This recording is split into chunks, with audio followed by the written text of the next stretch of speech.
Hi, my name is Liam Kinney and I'm 1/4 of the dance group HTLO. We choreograph and produce short hip-hop dance videos and put them onto our YouTube channel. And today I'll be walking you guys through the process of making one of our videos. Now, before any actual dancing or recording takes place, the most important part of any video production is always the planning phase that happens before.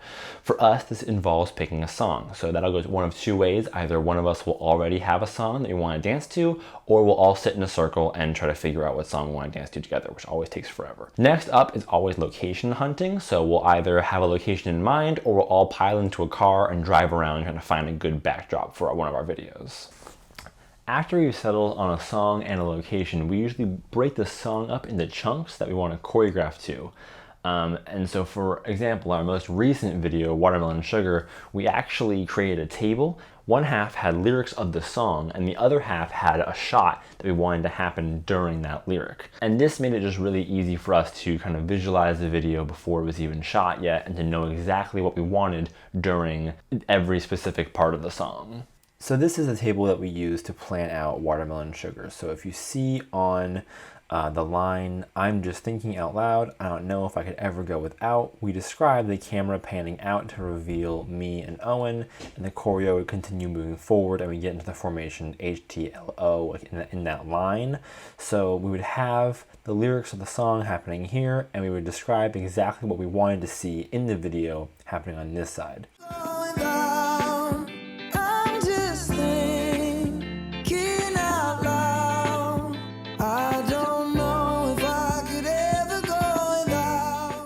Sometimes we'll have these little highlights here, like this one-shot highlight.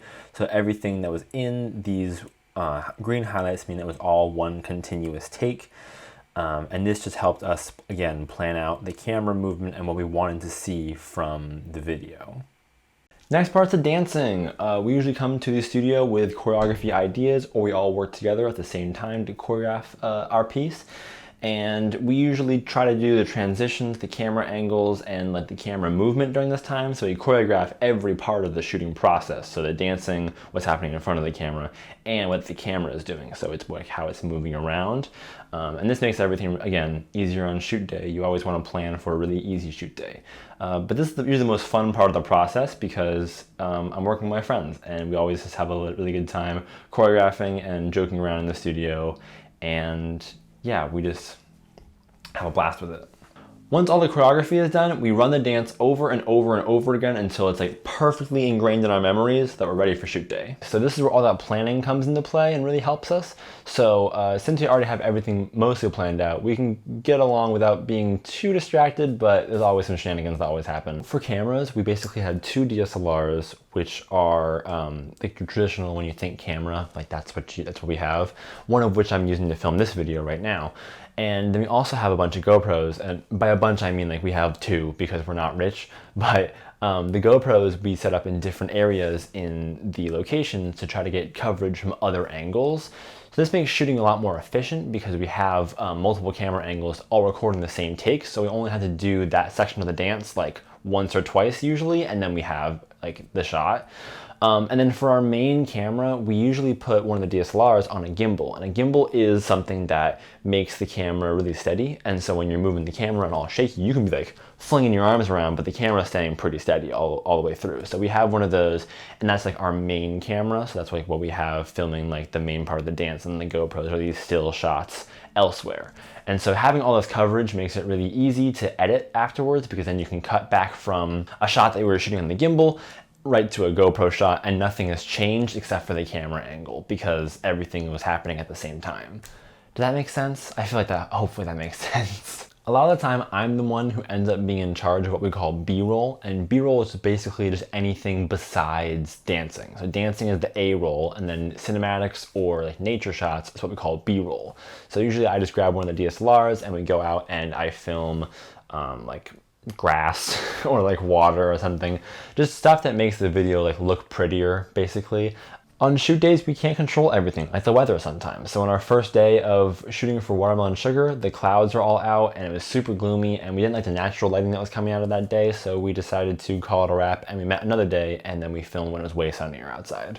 So the last step in the process is the editing, and this is when Hunter, our editor extraordinaire, takes all the footage from the day, he chops it up, and he adds some cool effects or transitions into it that makes us look as good as we do.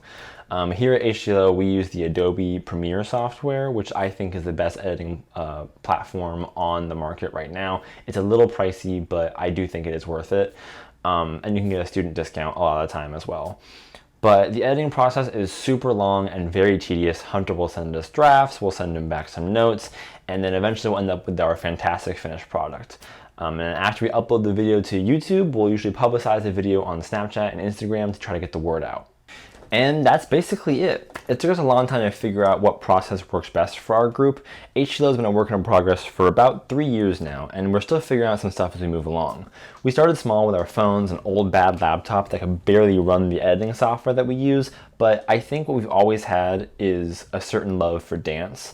And I think that's really important, especially for a lot of like young or new content creators, is if you have a lot of passion behind what you're making, you'd be recording on a flip phone and it wouldn't really matter as long as you can tell that the passion is there. So I think we always try to have a lot of fun making our videos, and so we want you to have a lot of fun when you watch them. The best advice that I can give you right now, if you want to follow on this career path, is to just get out and make stuff. Use this time to learn so that when you're older, you have a lot of experience to look back on to help you in your future endeavors.